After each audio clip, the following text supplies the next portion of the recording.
राजनीतिक कटौती कर रही है, जबकि सरकार का दावा है कि सरकार तकनीकी सुधारों के तहत आगे कदम बढ़ा रही है। चलिए, इसी पर तमाम मेहमान हमारे साथ जुड़े हुए हैं, उनसे बातचीत हम अपनी शुरू करते हैं। एक बार फिर से सुरेंद्र भाटिया, राजनीतिक विश्लेषक, हमारे साथ बने हुए हैं। ब्रेक पर जाने से पहले उनसे उनका पक्ष लेना रह गया था, लेकिन अब उनसे जानेंगे और पूछेंगे कि वो किस प्रकार से इन तमाम चीजों को देख रहे हैं। ये जो बात है, इस बात का बतंगर बना दिया गया है या वाकई में कुछ इस प्रकार की चीजें हो रही हैं जिन्हें विपक्ष जो है सड़क से सदन तक उठाने की बात कर रहा है। भाटिया जी, आप किस रूप में देख रहे हैं बुजुर्ग पेंशन जो काटी जा रही है, ये कटौती किस रूप में आप देख रहे हैं? तकनीकी सुधार सरकार कह रही है, क्या वाकई में इसके तहत जो हो रहा है वो सही है?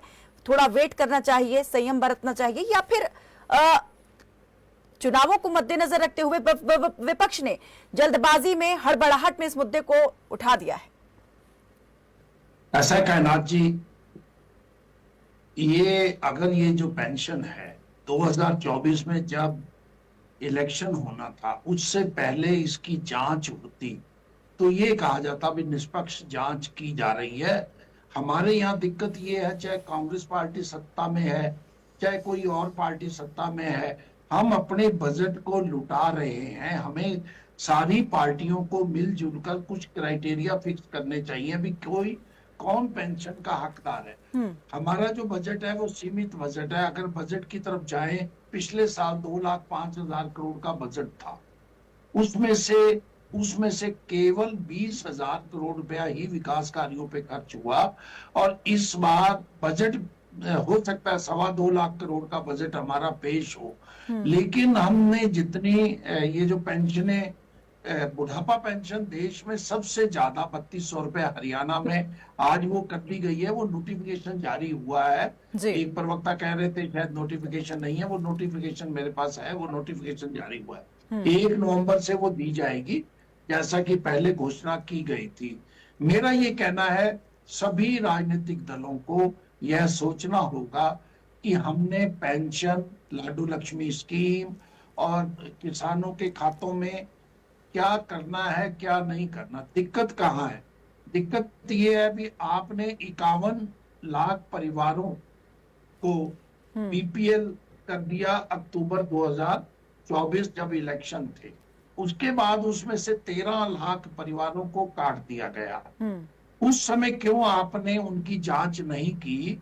उस समय पोर्टल को खोल दिया गया। लाडो लक्ष्मी स्कीम के संकल्प पत्र में जो 1 नंबर पे था भारतीय जनता पार्टी का, उसमें यह कहा गया था सभी महिलाओं को 2100 रुपया दिया जाएगा। जिस दिन यह संकल्प पत्र जारी हुआ था, मैंने आपके चैनल पे कहा था ये नहीं देंगे सभी महिलाओं को, इसमें शर्तें जोड़ेंगे।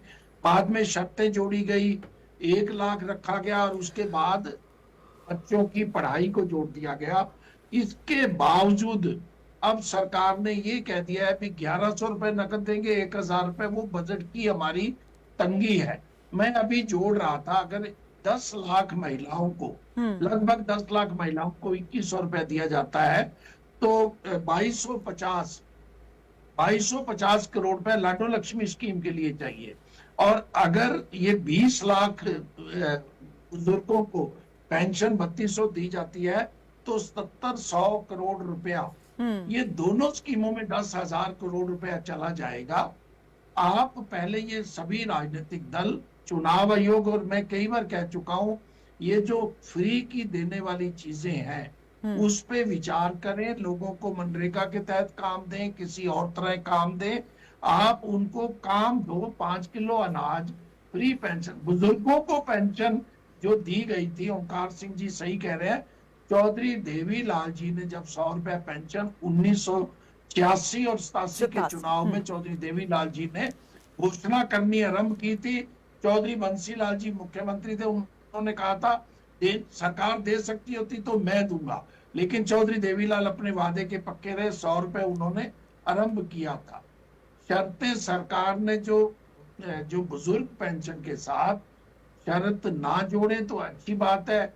मैं अनेक परिवारों को जानता हूं जो करोड़पति परिवार हैं, लेकिन उनके जो माँ बाप हैं वो वृद्धाश्रम में रह रहे हैं। तो कुछ परिवार जो अपने आप छोड़ना चाहे, उनके ऊपर शर्त लगाने की बजाय स्वेच्छा से जो लोग छोड़ना चाहें वृद्धावस्था पेंशन आप बड़ी अच्छी बात है, हरियाणा सरकार देश में सबसे अधिक दे रही है, लेकिन काटी जा रही है, इसको मानना पड़ेगा। मेरे पास भी कल 2 बुजुर्ग आए थे, भी उनकी पेंशन मियां बीवी दोनों की काट दिए, कुछ जैस लोगों की भी काट दिए, जो गरीब लोग हैं उनका बेटे के नाम बेटा कमाता है लेकिन बिजली का बिल उनके नाम बाप के नाम चल रहा है, अब वो बिजली का बिल फालतू आ गया इसलिए काट दी गई। इसके लिए सरकार को स्पष्ट निर्देश देने होंगे, सरकार क्या करे। सरकार घुमा फिरा के कहने की बजाय सरकार ये कहे कि हम इतनी पेंशन देंगे, सभी को देंगे, ठीक। 60 वर्ष से बाद जो स्वेच्छा से छोड़े, हम्म। जो स्वेच्छा से छोड़े वो छोड़ दे, हो सकता है कुछ लोग छोड़ भी दें। और हरियाणा में मनोहर लाल जी ने अपील की थी और कुछ लोगों ने, कुछ हजार लोगों ने इसको 2023-22 में छोड़ा भी था कि हम ये पेंशन नहीं लेंगे, हम साधन संपन्न है। तो इन सभी चीजों पे विचार करना चाहिए, फ्री हमने क्या क्या देना है और क्या क्या नहीं देना, मेरा ये कहना। ठीक है, यशपाल बत्रा जी, ये फैसला सरकार को किसानों, जो बुजुर्ग हैं या किसान परिवारों से आने वाले बुजुर्ग हैं, उन पर छोड़ देना चाहिए। स्वेच्छा से अगर वो छोड़ना चाहते हैं पेंशन तो उस फैसले का स्वागत करना चाहिए, ना कि अपनी तरफ से सरकार ने जो एक शर्तें यहाँ पर लागू कर दी हैं या नियम तय कर दिए हैं, उन नियमों के तहत वो लोग भी आ जा रहे हैं जो बेचारे पात्र हैं और फिर भी अपात्र हो गए हैं। देखिए, कंडीशन, ये कंडीशन